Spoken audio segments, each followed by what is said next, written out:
I'm very pleased to launch ADB's 2022 Partnership Report, which highlights the transformational work that ADB and its partners are doing throughout the region. In 2022, building resilience was one of the pressing and recurrent concerns. The Asia and the Pacific region had made such great strides in development. These advancements on many fronts, however, can be undone by shocks, as shown by impacts of the public crisis starting with the COVID-19 pandemic, and more recently, the Russian invasion of Ukraine, food and fuel crisis, natural hazards leading to disasters, and the rising inflation that hit the poor and vulnerable. Resilience is one of the 4 pillars of ADB Strategy 2030. We want to build resilience in all aspects of our development work. We want resilient infrastructure, cities, and communities. We want resilient schools, hospitals, businesses, and governments. We want farmers to be resilient. We want the environment and natural resources to be resilient. And we want all economies in the region to be resilient. We had vibrant operations in 2022 to help our developing member countries deal with the public crisis. We committed $20.5 billion of our resources for 141 projects, 285 technical assistance operations, and over 10,000 transactions under private sector programs. From our financing partners, we mobilized $11.4 billion, supporting 124 sovereign and 42 non-sovereign projects. We worked with 14 bilateral and 6 multilateral partners, 4 global funds, and numerous private sector and other partners to help countries and communities transition from vulnerability to resilience. Our partnership made significant strides in 2022 in promoting resilience. COVID-19's impact set communities back, particularly women. In Georgia, ADB and our financing partners are strengthening resilience to future shocks by financing and empowering more small businesses owned and led by women. We are helping booming cities straining with growth transform into more efficient and resilient water systems using innovative partnerships with advanced regional water utilities. Tackling climate change means building resilience. In Bangladesh, ADB and our partners are helping communities to adapt to and mitigate flooding impacts. Food price inflation is driving more people deeper into poverty.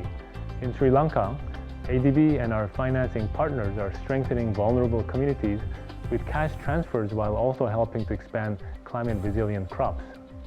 In the wake of the public crisis, global supply chains and trade have been hit hard, reducing economic growth in the midst of rising inflation. We are helping Mongolia's resilience with targeted support to the poor and vulnerable. Building on this momentum in 2023 and beyond, we are revamping our operating model to deliver even better services and results. We are expanding our leadership on climate change, boosting the private sector investment, offering broader development solutions, and becoming more agile and responsive. I encourage you to look through the Partnership Report 2022 and be inspired by the transformational stories of resilience. None of this amazing work could be done without the engagement and support of our partners. So, on behalf of the Asian Development Bank and the people and communities that our shared operations help, I want to say thank you. Together, ADB and our partners will continue to help Asia and the Pacific region grow and prosper.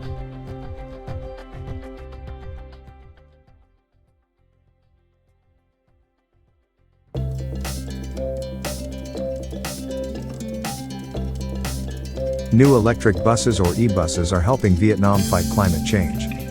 With 58 million motorcycles and 3.6 million cars, Vietnam's busy roads are big contributors to air pollution. Vietnam needs sustainable, climate-friendly transportation solutions to reduce the country's greenhouse gas or GHG emissions and contribute to the global fight against climate change. That is where ADB comes in. In 2022, ADB led the syndication of a $135 million climate finance package to help a Vietnamese company, VinFast, manufacture and expand the use of e-buses across Vietnam. Participating in the funding were ADB's climate financing partners, along with other development finance institutions and private sector co-financiers. It is an exciting collaboration. VinFast Trading and Production Joint Stock Company is Vietnam's first domestic car and e-vehicle manufacturer, developing its own cars for the domestic and international markets. This collaboration between ADB, VinFast, and financing partners will help modernize the transport industry in Vietnam. The partnership is also raising consumer awareness about electric vehicles and promoting science, technology, engineering, and mathematics among young women. ADB is also coordinating with VinFast to assess the impacts of Vietnam's transition to electric vehicles in economic, social, environmental, and infrastructure terms. The climate finance package supported VinFast's investments in manufacturing the first e-buses and developing a nationwide e-vehicle charging network in Vietnam. The e-buses, manufactured by VinFast, are now operated across the country, including in the cities of Hanoi, Ho Chi Minh City, and Phu Quoc. The VinFast e-buses, funded by this climate financing, are expected to reduce Vietnam's greenhouse gas emissions by an estimated 1.3 million tons over their operating life, and help the country fulfill its commitments to the Paris Agreement on climate change. ADB's financing partnerships and VinFast, fighting climate change with green-financed e-buses.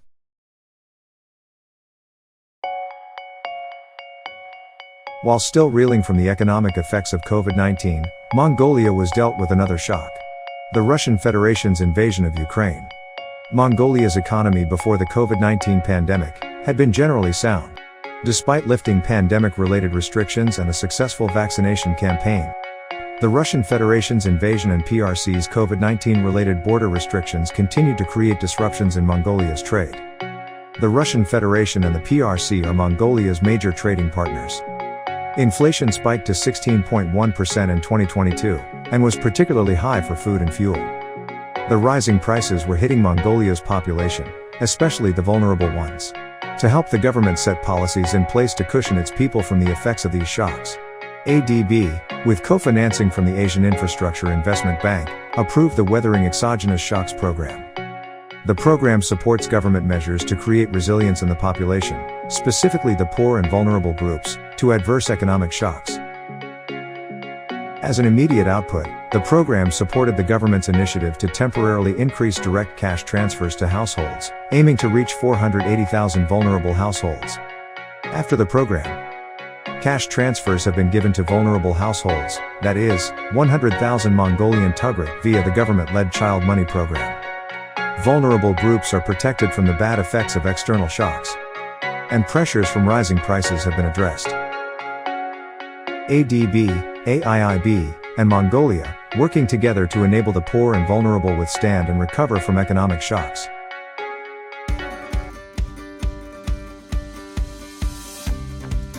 Indonesia's farmers are finally getting enough water for their crops. In Indonesia, water did not reach many farming communities, resulting in poor harvests, low income for farmers, and food insecurity for the country. Only half of Indonesia's irrigation system was functioning at full capacity. To fix the country's irrigation infrastructure, the government launched its Irrigation Improvement Program 2015 to 2025. Indonesia's Ministry of Agriculture, with funding support from the International Fund for Agricultural Development, is ensuring that the benefits of the irrigation improvements reach farmers and farming communities, providing them with better water services, better access to agribusiness finance, and better post-harvest handling and delivery services. But more remains to be done to address implementation gaps and support the ambitious, decade-long program. In May 2017, ADB committed $500 million to support Indonesia's Irrigation Improvement Program. ASEAN Infrastructure Fund's cofinancing is $100 million while World Bank's is $28 million. The financing package will support the program from 2017 to 2024, in delivering sustainable and more productive irrigated agriculture in 74 districts. It will do this by strengthening institutional capacity for sustainable irrigated agriculture, improving irrigation operation, maintenance, and management, and improving irrigation infrastructure. The project has reached several milestones. About 4,500 water user associations, 88 irrigation commissions, and other agencies are now better at managing water resources together.